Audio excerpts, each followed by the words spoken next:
Hello everybody, what is going on? It's PMOC at 86 Drive. We are out here today for a drive in the MR2. We're just gonna take a cruise down Palomares Rd, one of my favorite local driving roads, and we'll talk about some things. So I've said before that I have no intention of selling my MR2 anytime soon, and I did a whole video about my MR2 and my love affair with MR2s. So make sure you check that video out if you haven't seen that before. But lately, some things have been happening that make me sort of rethink that. I've been wondering whether or not it might make sense in light of the used car market and the way prices are going right now, whether or not it might make sense for me to actually sell my MR2. So we're gonna get on the road here, do a little driving, and we'll talk as we go.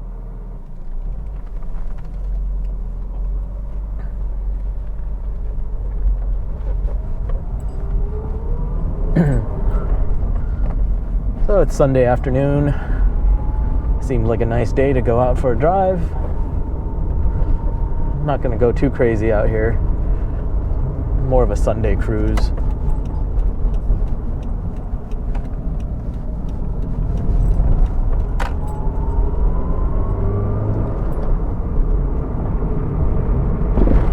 But yeah, Palomares Rd is one of my favorite roads in the immediate area near home.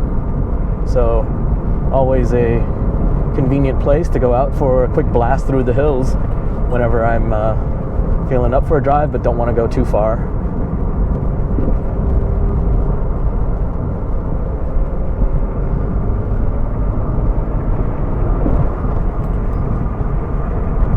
So I actually took my MR2 into the shop recently.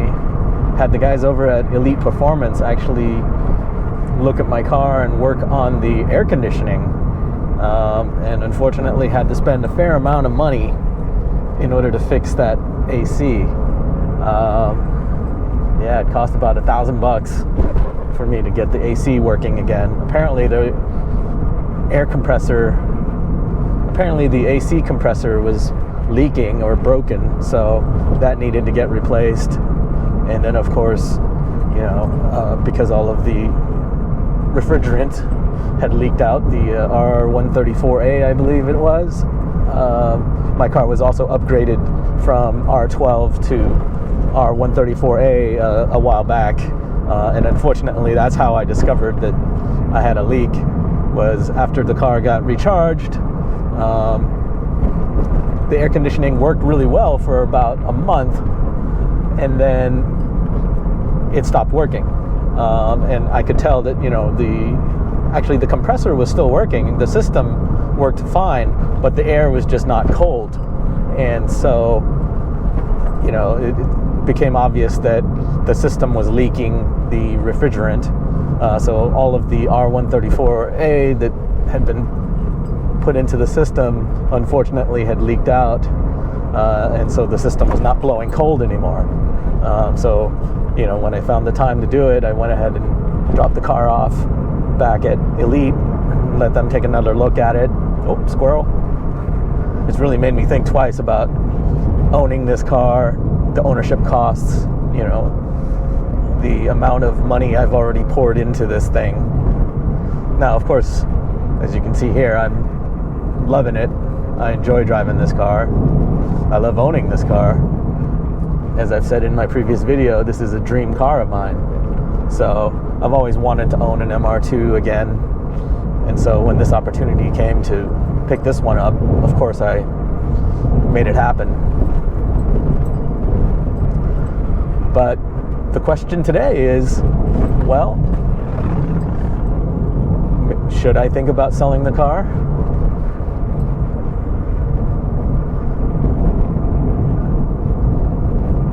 If you're any kind of car enthusiast, you're probably like me and you're jumping onto websites like Craigslist or eBay or Bring a Trailer, Cars and Bids, all those websites that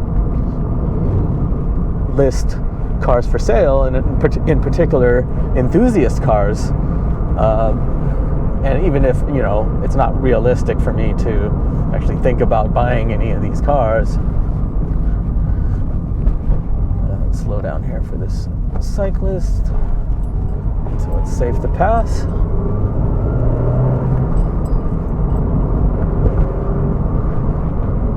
And so, yeah, you know, even though it might not be realistic for me to buy some of these dream cars like you know, an FD RX-7 or an NSX, Nissan GTR Skyline, something like that, right? The typical import car enthusiasts' dream cars. You know, certainly paying attention and looking at job or this guy.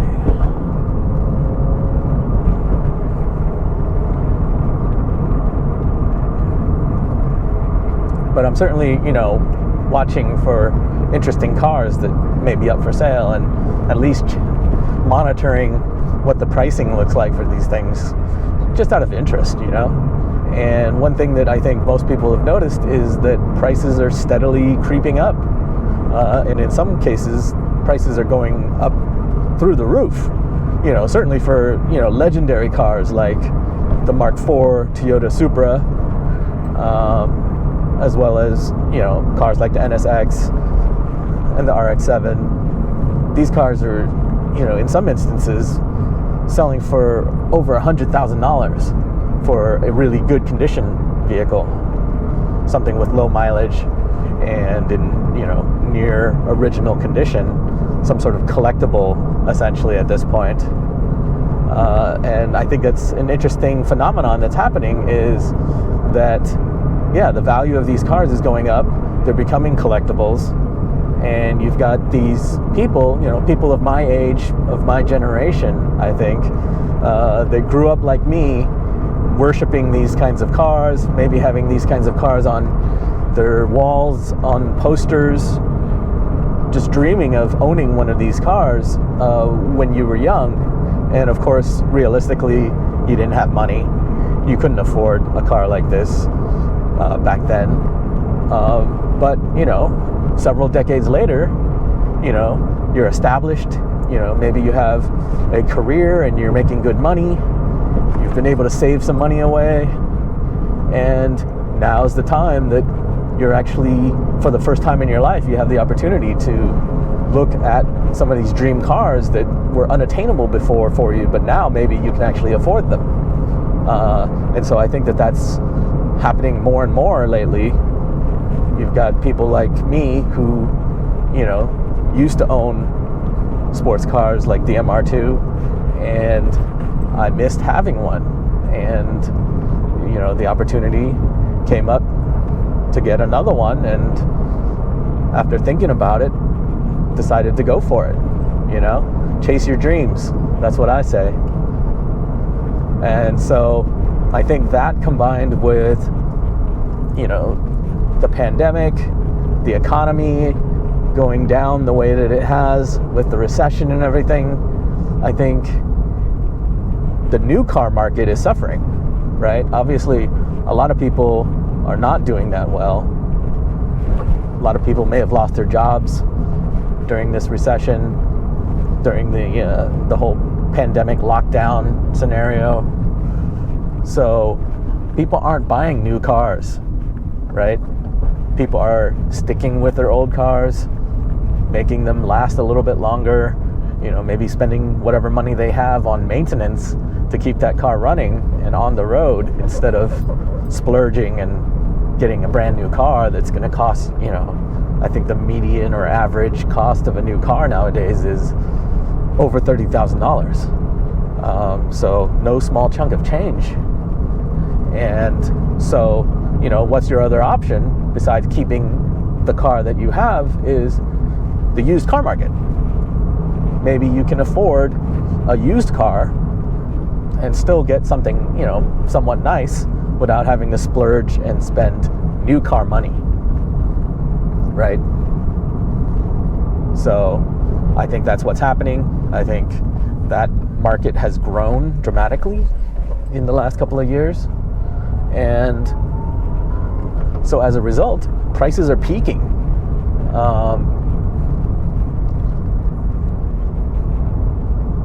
car dealerships are running out of stock of used cars, and they're actually, because of supply and demand, willing to pay more money for people to bring in their used cars and sell them, because they in turn can then turn around and sell that car for even more, right? They'll take, your used car, maybe it's a fixer-upper, but they can recondition it, they can fix it with the resources that they have, obviously, being a big car dealership or having access to, mechanics, resources, all that sort of thing. And so they can fix the car and turn it around for an even larger profit. So that's pretty lucrative for car dealerships. And so as a result, I've seen, increased prices being offered to people who are willing to sell their cars, to sell their used cars. And for example, my brother recently sold his fairly new car back to a dealership because they made him an offer that he couldn't refuse.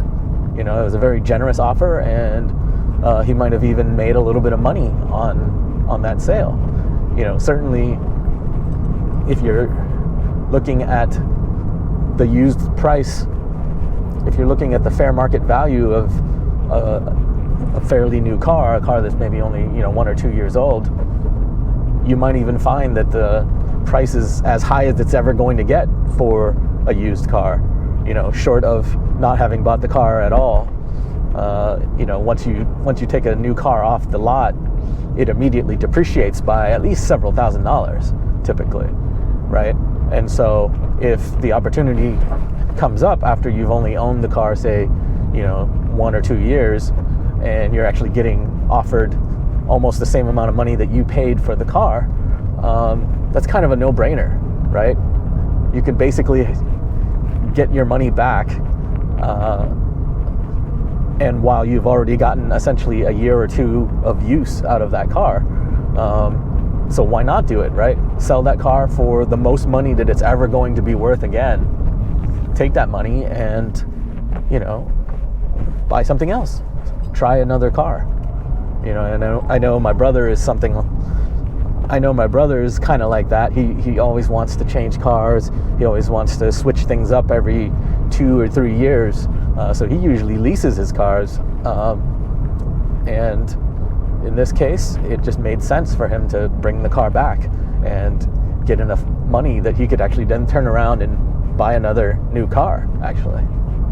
So I think he, sold his Infiniti and actually went and bought another Acura. And along the same lines, my friend Oleg recently, I think he's only had his Alpha 4C for maybe a year, maybe 2 years. Now, he bought it used, but again, the same principle applies. Somebody actually offered him very good money for his Alpha, and he couldn't turn that down. It was too good of an offer, so he ended up selling his Alpha to another private buyer that was offering him very good value.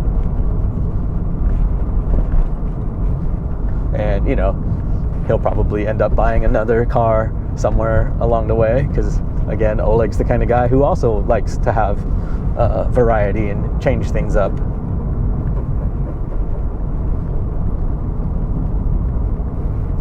Yeah, we're going really slow right now, following this Corolla, but that's fine. We're just cruising. I'm chatting. I'm rambling.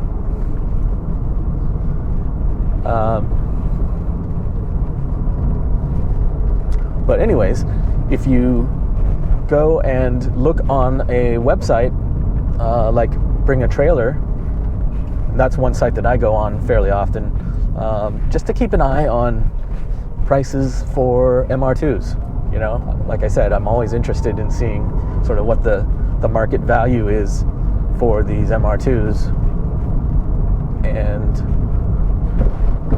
Bring a Trailer now seems to have a pretty steady stream of these MR2s up for auction. And so I always watch with interest because they get some really clean looking, low mileage examples of the MR2. Some of them are fantastic looking cars, and I'm always interested to see what they go for. And so Bring a Trailer is nice enough to provide historical tracking of their auctions in a nice graph or table, so we can actually take a look at that and see where the prices are and where they have been. And what you'll see, I think, is a steady growth in pricing for these cars. And you can do this for just about any enthusiast or collectible car on Bring a Trailer.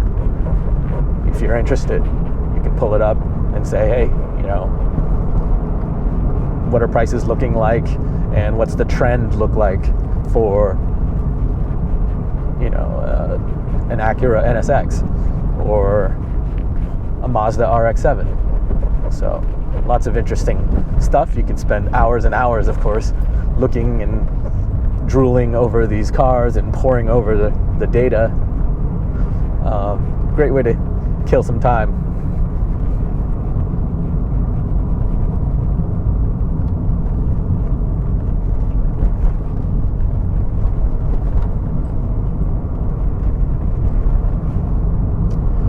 Man, this air conditioning is blowing nice and cold. It's great, but I might actually have to turn it off. It's almost getting too cold in here.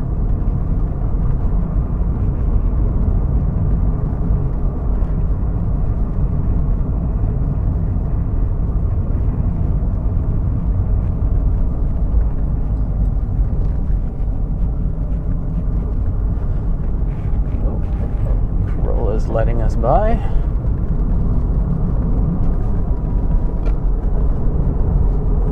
Though we're pretty close to the end of Palomares at this point, but well, still got a little more fun left in this road.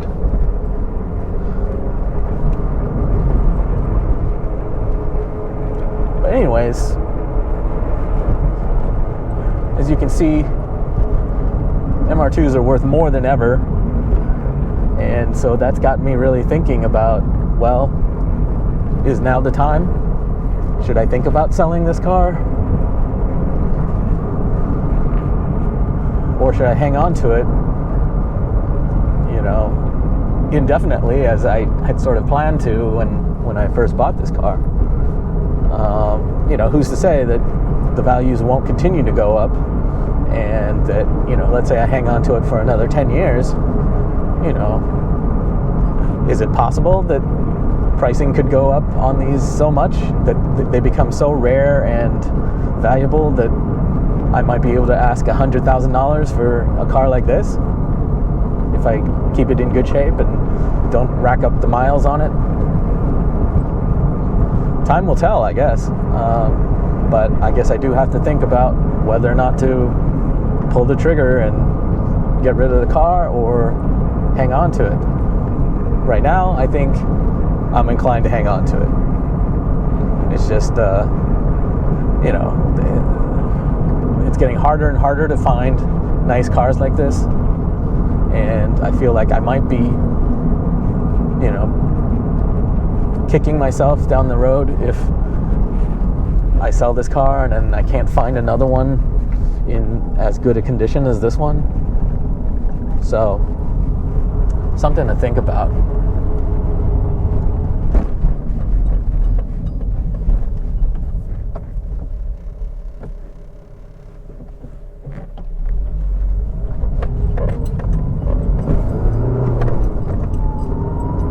And we're turning onto Niles Canyon Rd.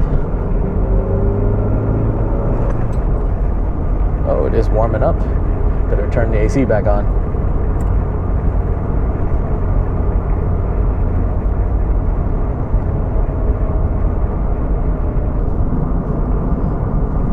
Yeah, I actually haven't driven this road in a while. Seems like there's all kinds of construction going on here.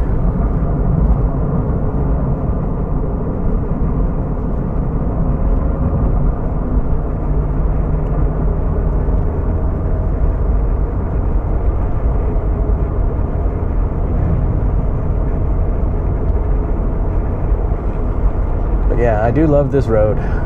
Niles Canyon pretty smooth, nice and wide, good visibility for the most part, and just kind of a chill road. You know, I like to drive this on Sundays when there's not too many cars out here. Just kind of enjoy the scenery, relax. It's a good way to blow off some steam.